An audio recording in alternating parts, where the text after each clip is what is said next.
My name is Crystal, and I don't have anyone in this world, so I'm sharing my story here. I've watched my husband transform into a monster.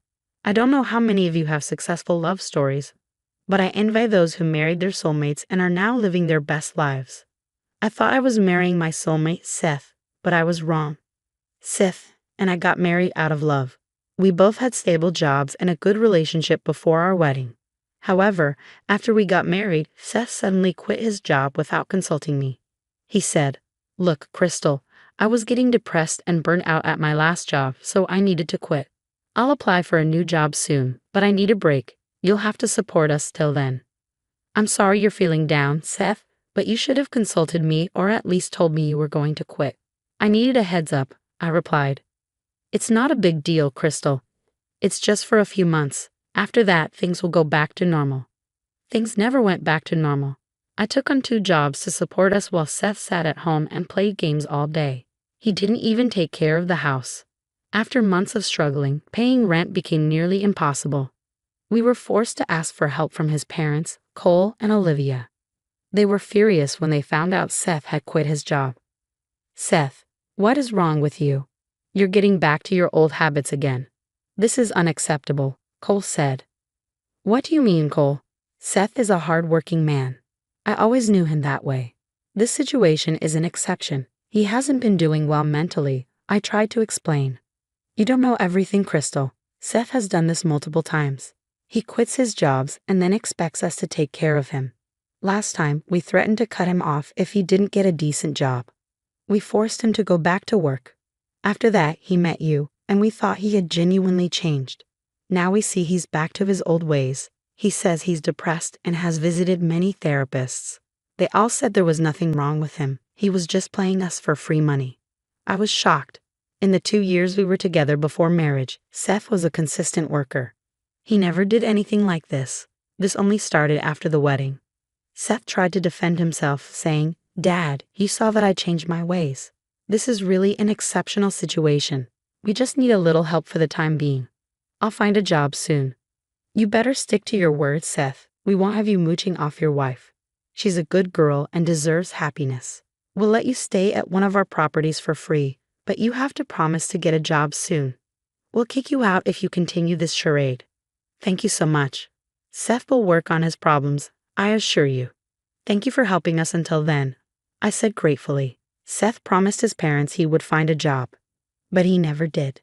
Instead, he lied to them about getting a job while I worked myself to the bone to support our family. I kept quiet because I loved him and didn't want to pressure him. Slowly, our finances deteriorated. I was barely making ends meet, yet Seth continued to waste his time and even berated me when I failed to bring in more money. He warned me not to take days off to avoid missing a day's wage. I was exhausted and isolated from everyone. Seth hated it when I went out with friends. I was foolish and madly in love, so I stayed like this for a year. Yes, for an entire year. I worked like a slave and reduced myself to nothing. One day, I had enough and took a day off from both jobs. When Seth saw that I didn't go to work, he yelled, "Why the hell are you home, Crystal? You should be at work making money." "I took the day off, Seth. I will die if I keep working like this." "This is unacceptable. Who the hell told you that you can take a break? I warned you about this, Crystal. Still, you didn't listen to me. How can you be so cruel, Seth? For a whole year, I worked like a slave while you enjoyed my money. You isolated me from my friends because you didn't want me going out and spending money. This is hell, Seth. I deserve a day off and I will go out. You will have to deal with it." I ran out of the house, crying because I was hurt. I just needed to get away from him. I roamed around the city and did a little window shopping. I didn't have much money to buy anything. The past year, I lost most of the money I had saved because of Seth. I was truly getting frustrated with him. He had stopped showing me affection a long time ago. All he did now was yell at me about wasting time or not bringing in enough money. I really didn't know what to do. After being out for most of the day, I returned home in the evening. I walked up to the house and tried to unlock the door with my key. The lock turned, but the door didn't open. I realized it was bolted from the inside. I was confused and decided to knock. I knew Seth was home, but he didn't answer. After a while, I started to shout, "Seth, open the door. I'm waiting outside. It's freezing out here. and I'll catch a cold. I'm not going to open the door. What? Are you joking or something? Seth, this is not funny. Open the door. You think you can disrespect me and ignore my warnings? That will never happen, Crystal. You need to be taught a lesson so you never do this again. I'm not letting you into the house tonight. You can stay outside or wherever you come from. What the hell are you talking about, Seth? Are you locking me out because I took a day off from work? This is ridiculous. Let me in. Knock all you want, Crystal. I'm not letting you in. Consider this a lesson. I don't want you to repeat this behavior ever again. Seth ignored me. He didn't open the door and stop responding to my calls.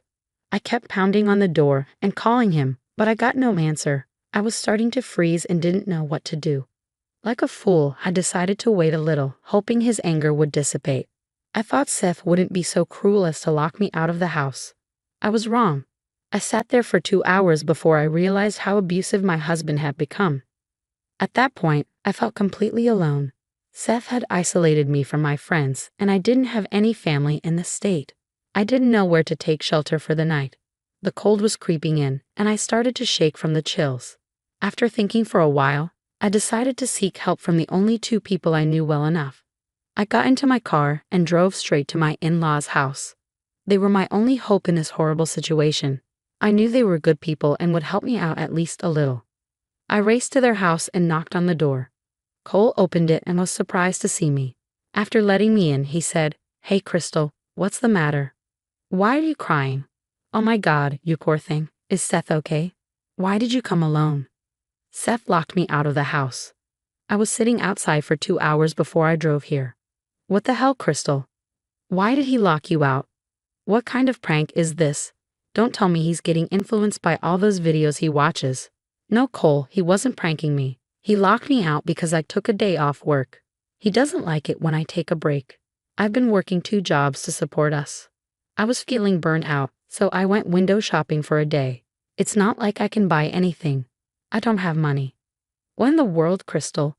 Why are you working 2 jobs? Seth has been telling us that he is earning well enough for both of you. He even said he's asking you to leave your job and take a break. He's been lying to you guys. He never got a job after he left his last one. I don't think he even sent any applications. He's been pestering me for money, so I had to take up 2 jobs. He gets upset when I take a leave because it means I'll get less money next month.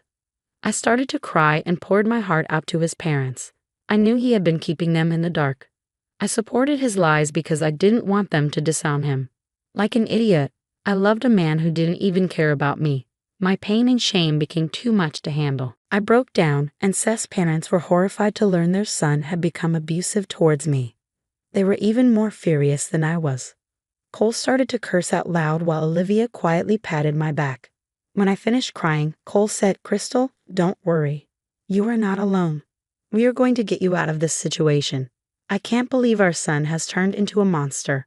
I wonder where we went wrong with him. This is horrible. Crystal, please don't cry. We will figure out something, I promise." I don't know what to do, guys. Truth be told, I don't even want to be in the same house as him. I don't know where to go. Don't worry about that, Crystal. We'll take care of it. Let's go back to the house. I'll go with you. It's time we teach Seth a lesson he'll remember, Cole said. Cole and I went back to our house. Olivia stayed behind because she was sure she would slap Seth if she saw him. We knocked at the door, and Seth didn't open. I heard him scream that he wasn't letting me in. "Seth, open the door. It's been 3 hours already. How much longer are you going to punish me?" "As long as I want, Crystal. You didn't listen to me when I told you not to take a break. Now I'm not going to listen to you. See what it feels like." "You are insane, Seth. I took a break for 1 day, 1 freaking day. That doesn't mean I deserve to spend so many hours outside. You deserve to spend the night outside if you were so desperate for a break. You can stay out and take as much time as you need. I am not opening the door. You can keep knocking." "Seth, open the damn door right now. Open it or God help me, I will break this door down." After Cole called out to him, there was immediate silence. Seth knew he had messed up. He opened the door once he heard his father's voice. When he saw the 2 of us, he got even more nervous. His dad looked rather scary with a mean frown on his face. "Hey, Dad. What brought you here? You didn't say you would stop by," Seth said nervously. Drop the chit-chat, Seth. Tell me, who the hell are you to lock my daughter-in-law out of the house? Did you forget that I own the place you live in? Dad, it's not like that. I was just pranking Crystal. It's not what you think. We were just joking around, right, Crystal? It is exactly what you think, Cole.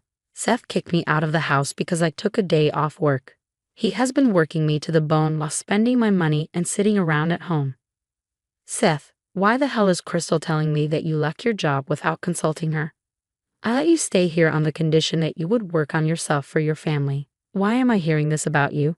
At this point, Seth knew he was cornered. His lies were unraveling, and he had nowhere to hide.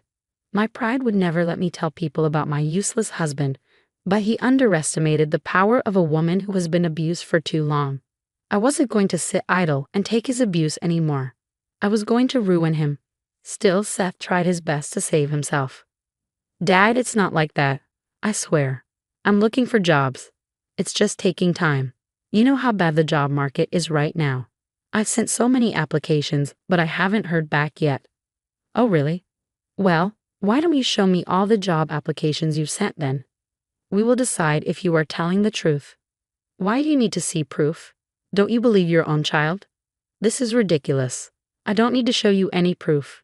I'm telling you I have sent numerous applications. No, Seth hadn't sent any applications. I knew that very well. He never tried to get another job after he quit his last one. He planned to sit on his butt and spend my money. Even Cole could understand that his son was up to no good. There was no way Seth was speaking the truth. Since Seth wasn't going to say anything, I spoke up. He hasn't sent out any applications, Cole. That's why he isn't showing you the proof. A work position opened at my office, and I told him to apply. He didn't and instead screamed at me about how dare I tell him what to do. Seth, your mother and I allowed you to stay here only if you turned your life around. You fooled us into thinking you got a job and were contributing to your family. Now I see you're making Crystal work for both of you while you do nothing but spend money. Since you didn't hold up your end of the bargain, I'm going to evict you from the house. What? Dad, no, please don't do that. Where will we go? You can't just kick us out like that. Crystal, look what you've got us into now. We'll both lose the roof over our heads. There is no point shouting at her, Seth. This is your doing, Cole said sternly. Cole, Crystal will come to stay with us or at this house. You are the one who is getting kicked out. You don't have to worry about where Crystal is going to stay. Dad, this is unfair. Crystal and I are a couple. You can't separate us. You can't separate a married couple for God's sake.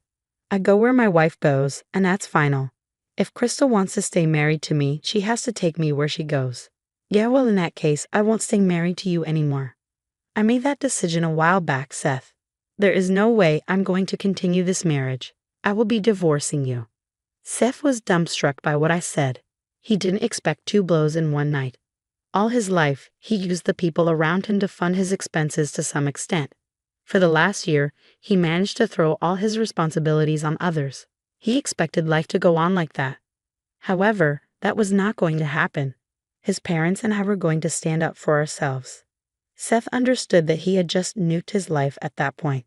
He suddenly changed his demeanor. He cried and begged me not to leave him. Crystal, don't do this. You can't be serious. You're throwing away so many years of our relationship for a small mistake. Look, I know I shouldn't have locked you out, but it was just one day. We can work this out. No, it wasn't one day, Seth. You have been financially abusing me for the past year. You drained my savings and left me with nothing. You didn't even help with house chores and complained when I asked. 1 year of this torture is enough, Seth. Not anymore. I am leaving. Crystal, you're being unreasonable. We can talk this out. Fine, I will start applying for jobs tomorrow. I'm sure I'll find something soon. Once I get a job, we can go to therapy and fix this, right? I know you well enough to know that you will not do any of that. I suggested all those things last year. You ignored me and called me names every time. I know that if I listen to you now, you will act like you have changed but then go back to how things are now. Dad, please help me convince Crystal. See, I'm willing to change, but she's not listening to me at all. I didn't file for divorce straight away. Why? Because I needed Seth to get back on his feet to avoid alimony. Seth would be forced to find work once the month was up, and he would have to move. Until then, he could enjoy half of whatever I had in our joint account.